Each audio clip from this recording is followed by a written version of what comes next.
आज की क्लास में हम लोग पूरा टेंस सीखेंगे। टेंस के जो 3 भेद होते हैं और उन तीनों भेदों के जो 4 काइंड्स होते हैं उसके बारे में कंप्लीट जानकारी हम लोग इस तालिका के मदद से सीखेंगे। आज 1 घंटे में हम लोग टेंस का पूरा कंप्लीट कोर्स कंप्लीट करेंगे।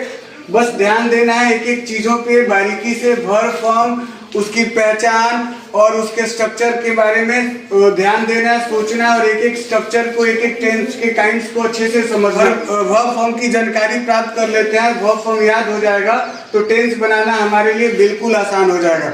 जिन बच्चों को 50 या 50 से अधिक वर्ब फॉर्म याद होगा वो लगभग टेंस को समझने में उनकी मदद होगी। तो वर्ब फॉर्म याद करना मोस्ट नेसेसरी है। वर्ड पावर इंक्रीज कीजिए। टेंस के 3 भेद होते हैं, पास्ट, प्रेजेंट और फ्यूचर, जिसको हम इस तालिका में सजा दिए हैं। सबसे पहले वर्क टाइम में मैंने बनाया कि प्रेजेंट टेंस, पास्ट टेंस और फ्यूचर टेंस। प्रेजेंट टेंस में जो वर्क टाइमिंग है उसकी पहचान वाक्य के अंत में है, हैं, हो और हूं रहता है। पास्ट टेंस में वाक्यों के अंत में, हिंदी के वाक्यों के अंत में था, थी, थे एवं फ्यूचर टेंस के अंत में गा, गी, गे। इंडेफिनिट टेंस की बात कही जाए तो सभी टेंसों के जैसे 4 भेद होते हैं उसी तरीके से प्रेजेंट टेंस के 4 भेद होते हैं। Present indefinite, past, present indefinite, present continuous, present perfect और प्रेजेंट परफेक्ट कंटिन्यूअस। पहले first of all present indefinite, जिसके हिंदी के वाक्यों के अंत में ता है, ती है, ते है रहेगा। इसकी बनावट कुछ इस प्रकार होती है कि वर्ब का पहला रूप लगता है और वर्ब में एस और ईएस हम लोग जोड़ देते हैं, अर्थात जिसे वर्ब का 5वां रूप कहा जाता है।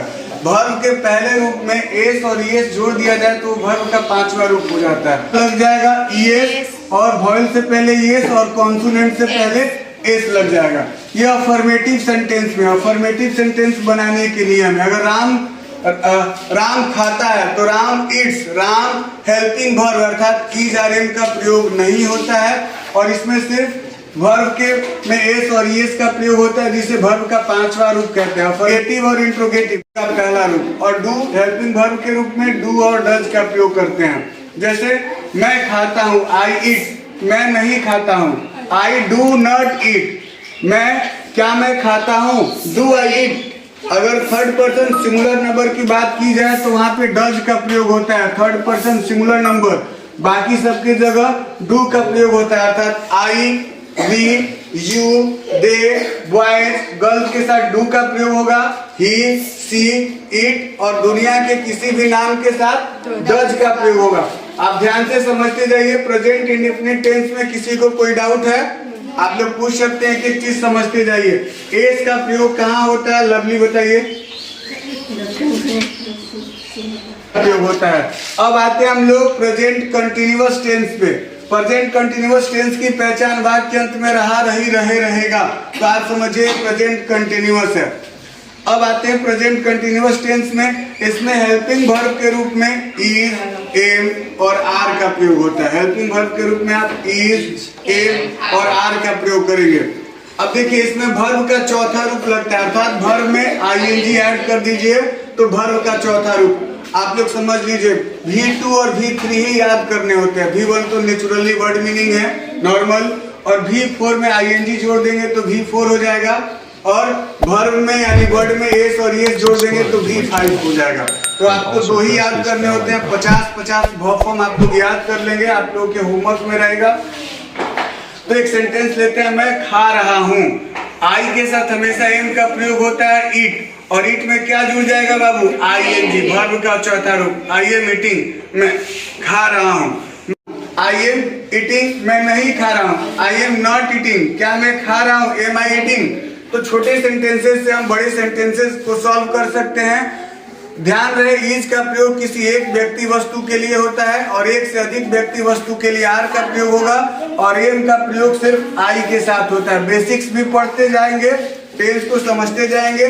टेंस को याद रखिए, टाइम एंड टेंस कहा गया, हमेशा समय सूचक शब्द से ही टेंस का प्रयोग हुआ है, जन्म हुआ है। अब आते हैं हम टेंस के तीसरे काइंड प्रेजेंट परफेक्ट टेंस पे।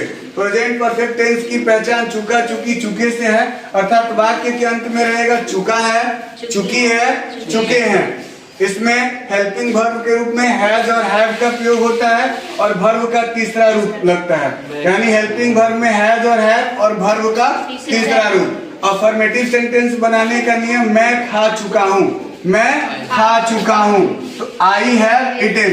मैं नहीं खा चुका हूँ, आई हैव नॉट ईटेन। क्या मैं खा चुका हूँ, हैव आई ईटेन। याद रखिए हैज और हैव का प्रयोग कहाँ होता है, तो थर्ड पर्सन सिंगुलर नंबर के साथ हैज का प्रयोग होगा। हैज के साथ लगता है थर्ड पर्सन सिंगुलर नंबर और बाकी जगह हैव का, यानी first person I, we, you, they, boys, girls के साथ हैव का प्रयोग होगा और थर्ड पर्सन सिंगुलर नंबर के साथ हैज का प्रयोग होगा। मैं वह खा चुका है, तो he has eaten, he has eaten. वह नहीं खा चुका है, ही हैज नॉट ईटेन। क्या वह खा चुका है, हैज ही ईटेन। समझ गए।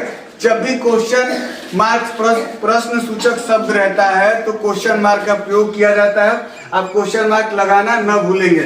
अब आते हैं टेंस के चौथे form, present perfect continuous tense. इसका पहचान है कि समय से प्लस, यानी समय सूचक के साथ समय के अलावा कुछ चीजें जुड़ी रहेगी। याद रखिए, जब भी निश्चित समय हो तो उसके साथ फॉर का प्रयोग और अनिश्चित समय हो तो उसके साथ सिंस का प्रयोग होता है।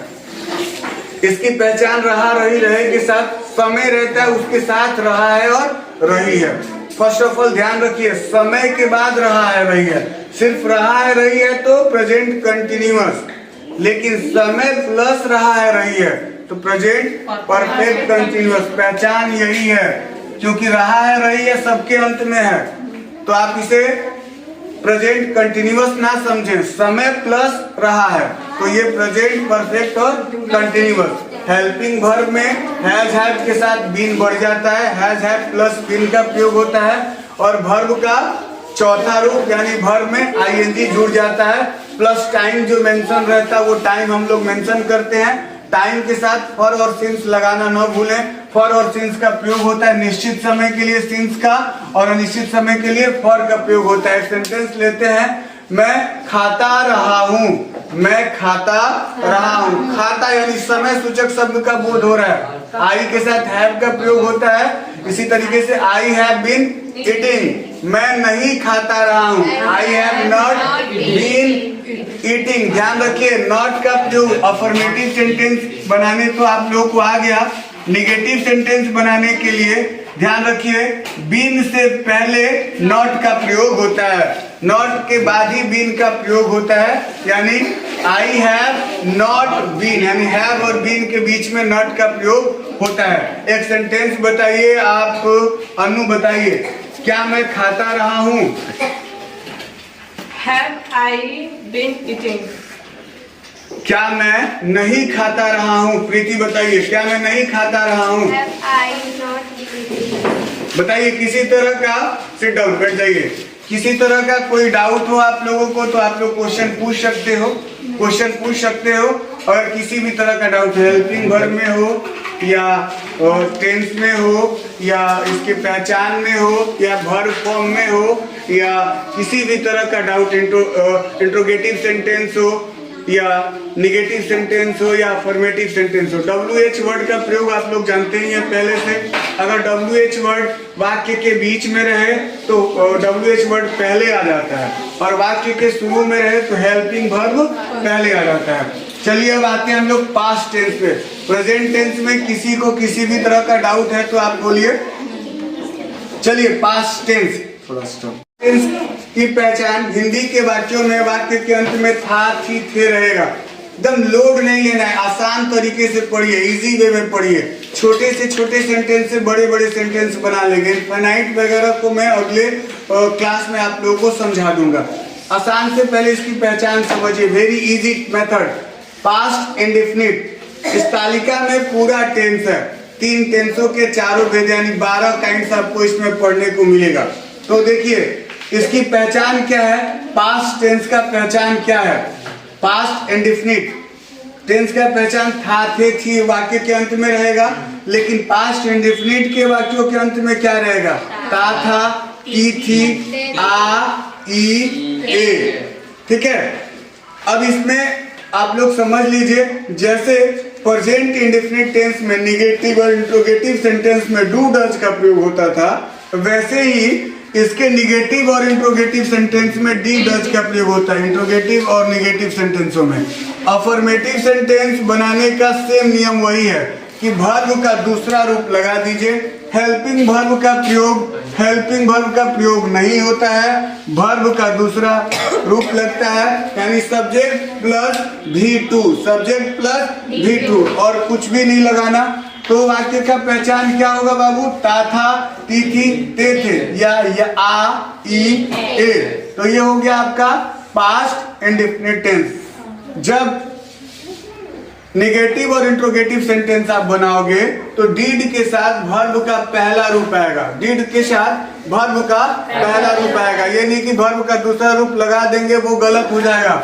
ये अफर्मेटिव सेंटेंस में सिर्फ वर्ब का दूसरा रूप लगता है और निगेटिव और इंट्रोगेटिव सेंटेंस में वर्ब का पहला रूप, क्योंकि रूप की वजह से यहाँ डीड का प्रयोग हो गया। ये देखिए जो डीड का प्रयोग दिख रहा है आपको, ये निगेटिव और इंट्रोगेटिव सेंटेंस के लिए यहाँ वर्ब का पहला रूप ही आपका लगेगा।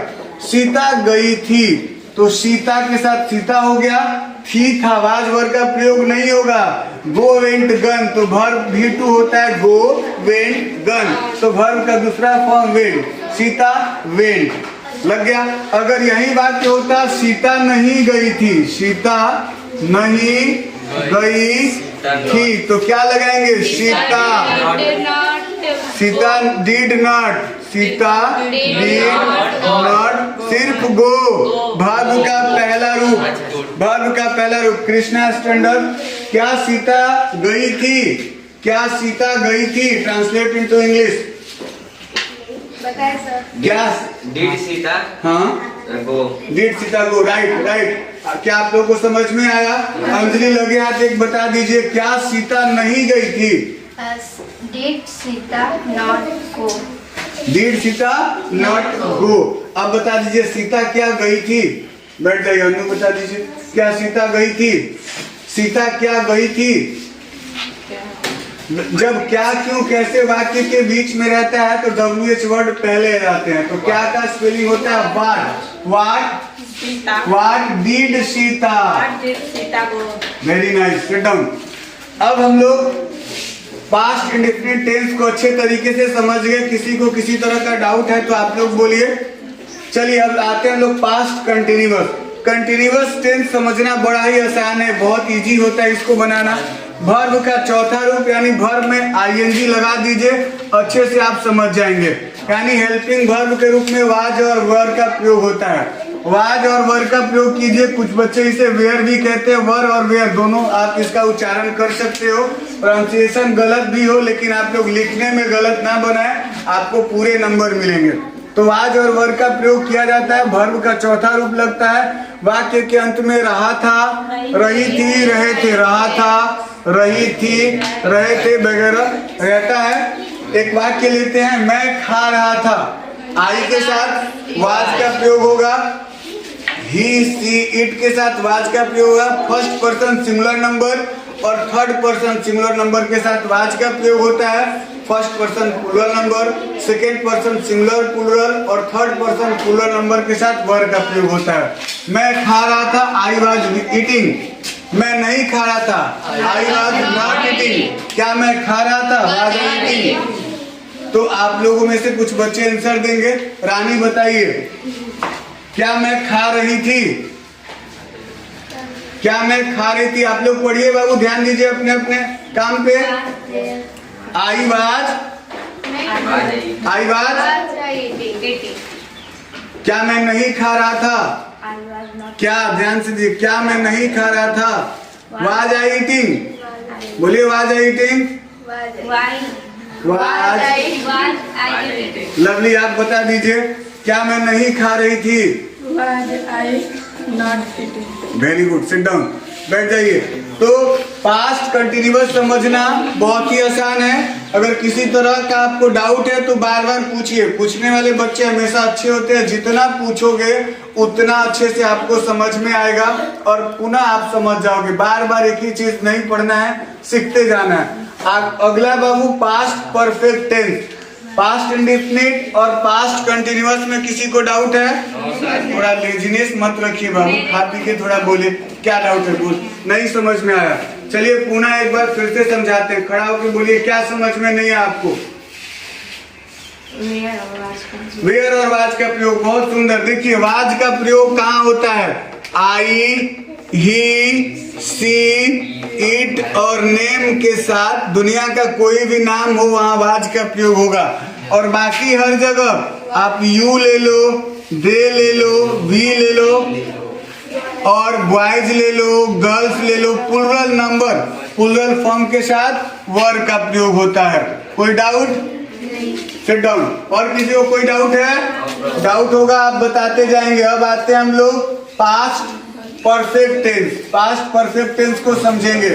देखिए पास्ट परफेक्ट टेंस की क्रिया आपको ये बोध कराती है कि कोई कार्य हो चुका था, कोई कार्य भविष्यत काल में भूतकाल में स्टार्ट हुआ था और भविष्यत काल में पूरा हो चुका था, जिसकी पूरा होने की 100% संभावना है। मैं खा चुका था। फ्यूचर में जब बातें होती है दो लोगों के बीच में, कोई बोलेगा उस समय तुम क्या कर रहा था? उस समय मैं खा चुका था जब मैं तुमसे मिला। यानी यहाँ पे हेल्पिंग वर्ब के रूप में हैड का प्रयोग होगा और वर्ब का तीसरा रूप। देखिए टेंस में आपको सबसे यूनिक चीज मैं आपको बताऊं कि कोई भी टेंस हो, टेंस के तीसरे यानी प्रेजेंट परफेक्ट हो, पास्ट परफेक्ट हो या फ्यूचर परफेक्ट हो, उसमें धड़ल्ले से उठा के वर्ब का तीसरा रूप लगा देना। उसमें याद करने जैसा कुछ नहीं है। परफेक्ट टेंस में धड़ल्ले से उठाइए और वर्ब का तीसरा रूप लगा दीजिए। यानी कि प्रेजेंट परफेक्ट में भी, पास्ट परफेक्ट में भी और फ्यूचर परफेक्ट में आप एक चीज कॉमन देख रहे हो, वर्ब का तीसरा रूप लगता है। तो वर्ब का तीसरा रूप लगा दीजिए। अब हेल्पिंग वर्ब पे ध्यान देना है। चेंज और कंटिन्यूअस में वर्ब में ING, present continuous, past continuous और फ्यूचर कंटिन्यूअस में वर्ब में आईएनजी यानी वर्ब का चौथा रूप लगता है। Present perfect continuous, past perfect continuous, future perfect continuous में वर्ब का चौथा रूप। यानी वर्ब का चौथा रूप मतलब वर्ब में आईएनजी जोड़ दीजिए, बस यही लगता है। तो जानना बहुत ही आसान है।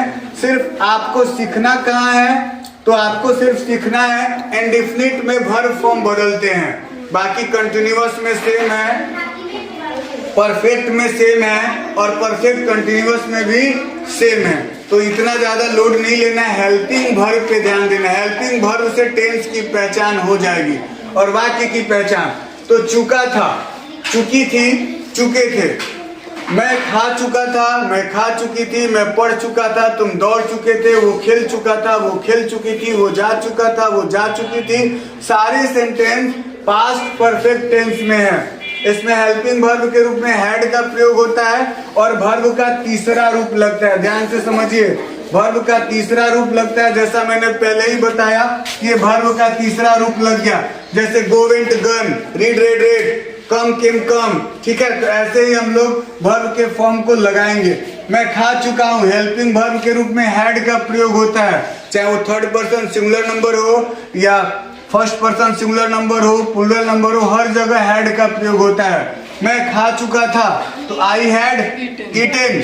मैं नहीं खा चुका था, I had not eaten. Very good. Krishna बताइए, क्या मैं खा चुका था? Stand up. क्या मैं खा चुका था? आप लोग ऐसे ध्यान देते रहिए बारीकी। छोटे छोटे सेंटेंसेस, छोटे छोटे वर्ड से आप लोग बड़े बड़े सेंटेंस बनाना सीखेंगे। अब आप प्रीति स्टैंड अप, आप बताइए, क्या मैं नहीं खा चुकी थी? मैं क्या खा चुकी थी? What had I eaten? Very good, very good. Sit down.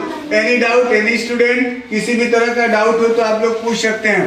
Past perfect tense में किसी को पहचान में, वर्ब फॉर्म में, सेंटेंस बनाने में एनी डाउट, और किसी को कोई भी डाउट हो तो वो आप लोग पूछ सकते हो। कोई भी डाउट? लवली, अनु, प्रीति, दीक्षा, रानी, अंजलि, अमन, मैं तुरंत दूंगा ट्रांसलेशन बनाने के लिए। गलतियां होंगी, पनिशमेंट मिलेगा। Are you sure? No more any question? Good. आगे बढ़ते हम लोग पास्ट परफेक्ट कंटिन्यूअस पे। परफेक्ट कंटिन्यूअस का मैंने पहले ही बताया था कि समय प्लस रहेगा। याद रखिएगा, समय प्लस रहेगा, यानी इस वाक्य में समय जुड़ा रहेगा। एक चीज मैं आप लोगों को और बता दूं कि पास्ट परफेक्ट टेंस में कभी कभी क्या होता है, निश्चित समय के लिए सिंस और अनिश्चित समय के लिए फॉर का प्रयोग होता है। लेकिन कभी कभी क्या होता है कि पास्ट परफेक्ट टेंस में दो काम एक ही साथ होते हैं। जैसे डॉक्टर के आने से पहले रोगी मर चुका था, मेरे जाने से पहले ट्रेन खुल चुकी थी। ऐसे बड़े बड़े सेंटेंस जो मैं यहाँ नहीं लिख सकता, स्पेस का अभाव है, इसका बनाने का तरीका आप लोग सीख लीजिए। जो काम पहले होता है, पास्ट परफेक्ट की मैं बात बता रहा हूँ, मेरे आने से पहले रोगी मर चुका था, डॉक्टर के आने से पहले रोगी मर चुका था, तो रोगी का मरना ये पहले हुआ और डॉक्टर का आना बाद में हुआ। जो काम पहले होता है उसको बनाते हैं हम लोग पास्ट परफेक्ट में, याद रखिएगा। और जो काम बाद में होता है उसे पास्ट इंडेफिनिट में बनाते हैं, ये भूलना नहीं है। ये दो तरीके से बनाया जाता है। जो काम पहले हुआ वो पास्ट परफेक्ट में, यानी वर्ब का तीसरा रूप लगाएंगे। डॉक्टर का, रोगी का मरना पहले हुआ तो बनेगा पास्ट परफेक्ट में, और पहले और बाद के लिए आफ्टर और बिफोर का प्रयोग किया जाता है। अगर जो काम पहले हुआ वह आफ्टर का प्रयोग करेंगे, जो काम बाद में हुआ वहां बिफोर का प्रयोग करेंगे। और जो काम बाद में हुआ, जैसे डॉक्टर का आना, तो वो बनेगा पास्ट इंडेफिनिट में, तो वो हो जाएगा डॉक्टर आई केम, यानी वर्ब का दूसरा रूप। इसमें वर्ब का तीसरा रूप है, इसमें वर्ब का दूसरा रूप लगाएंगे। और आफ्टर बिफोर लगाना ना भूले, पहले और बाद के लिए आफ्टर बिफोर। Any doubt? अगर डाउट है तो पूछते जाइए। चलिए आगे बढ़ते हैं हम लोग। पास्ट परफेक्ट कंटिन्यूअस में मैंने पहले बताया था कि इसमें समय सूचक वर्ड रहेगा। पास्ट परफेक्ट कंटिन्यूअस में समय सूचक वर्ड रहेगा, समय के साथ रहा था, रही थी, रहे थे। अब इसमें चेंजेस क्या होता है बाबू? देखिए, हेल्पिंग वर्ब तो हैड रहेगा, इसमें कोई डाउट नहीं है। एक चीज बढ़ जाता है बीन, ये बीन आपका जुड़ जाएगा प्लस वर्ब में आईएनजी, यानी वर्ब का चौथा रूप। जैसे मैंने पहले ही कहा था कि इसमें वर्ब का चौथा रूप लगेगा, इसमें वर्ब का तीसरा रूप लगेगा, और ये दोनों है, इसमें भी वर्ब का चौथा रूप, यानी वर्ब में आईएनजी, इसमें भी वर्ब में आईएनजी जुड़ जाता है, प्लस हो जाता है, प्लस हो जाता है, और इसमें तीसरा रूप लगेगा ही लगेगा।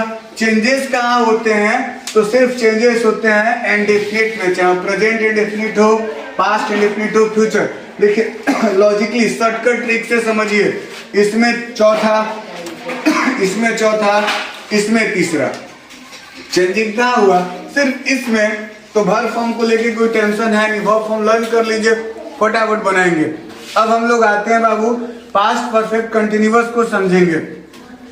इसमें हैड के साथ बीन का प्रयोग होता है और वर्ब में आईएनजी लगता है, प्लस टाइम मेंशन। टाइम के लिए मैंने बार बार मैं हर एक सेंटेंस में रिपीट कर रहा हूँ कि फॉर और सिंस का प्रयोग करना होगा। फॉर अनिश्चित समय के लिए और सिंस निश्चित समय के लिए फॉर और सिंस का प्रयोग होगा, निश्चित और अनिश्चित समय के लिए फॉर और सिंस का प्रयोग होगा। अब देखिए यहाँ पे मैं दौड़ता रहा था, मैं दौड़ता रहा था, समय का बोध हो रहा है। उस वक्त, किस वक्त? उस वक्त मैं दौड़ता रहा था जब आप क्रिकेट खेल रहे थे, जब आ रहे थे तो हम दौड़ रहे थे, मतलब दौड़ता, इसमें समय सूचक बोध होगा। मैं दौड़ता रहा था, मैं खाता रहा था, मैं जाता रहा था, मैं आता रहा था, तुम पढ़ते रहे थे, मतलब ये समय जो है उसमें मेंशन रहेगा। मैं दौड़ता रहा था, I had been running, I had been running, run दौड़ना, रन, उसमें वर्ब का चौथा फॉर्म यानी आईएनजी ऐड कर दीजिए, आई हैड बीन रनिंग। अब समझिए, मैं नहीं दौड़ता रहा था, याद रखिए हेल्पिंग वर्ब और बीन के बीच में नॉट का प्रयोग होता है। I had not been reading, running, reading, eating, going, coming जो है वर्ब में आईएनजी जोड़ते जाइए, सेंटेंस अपने आप बनते जाएंगे। चलिए एक आध प्रश्न मैं आप लोगों से भी पूछ लेता हूँ। मैं खेलता रहा था बनाना है आई के साथ, चाहे फर्स्ट पर्सन हो, सेकंड पर्सन हो या थर्ड पर्सन, हैड लगेगा और बीन लगेगा। हेल्पिंग वर्ब हैड बीन, मान लीजिए हैड बीन लगा दीजिए, बीन जुड़ जाता है तो हैड बीन लगा दीजिए हेल्पिंग वर्ब के रूप में। चलिए अनु खड़े हो जाइए, हाँ प्रीति बैठ जाइए। क्या मैं दौड़ता रहा था? Had I been running? Had I been running? Krishna आप खड़े हो जाइए, आप बैठ जाइए, सिट डाउन। मैं क्या दौड़ती रही थी? मैं क्या दौड़ती रही थी? What had I? हाँ, Running. वेरी गुड, बैठ जाइए, सिट डाउन। आप खड़े हो जाइए। क्या मैं क्या नहीं खाती रही थी? What had I not been eating? बड़ा आसान है समझना, एनी डाउट किसी को? फ्यूचर टेंस की पहचान गा गी गे से होता है, वाक्य के अंत में गा गी गे रहेगा।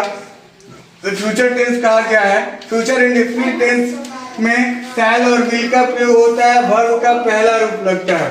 फ्यूचर टेंस में ध्यान दीजिएगा, शैल और विल के साथ वर्ब का पहला रूप लगता है और इसे हम हेल्पिंग वर्ब शैल और विल के प्रयोग से बनाते हैं। ही सी इट नेम के साथ विल का प्रयोग होता है और you they we boys girls के साथ आपका विल का प्रयोग होता है। जब निश्चित डेफिनेटली यानी किसी शर्त वाले प्रश्न होते हैं जिस काम को अवश्य पूरा होगा, वहां आई के साथ विल लग जाता है यानी चेंज हो जाता है। तो इसको ध्यान रखना है आप लोगों को। मैं जाऊंगा, आई शैल गो। तुम जाओगे, यू विल गो। ठीक है, क्या तुम जाओगे? Will you go.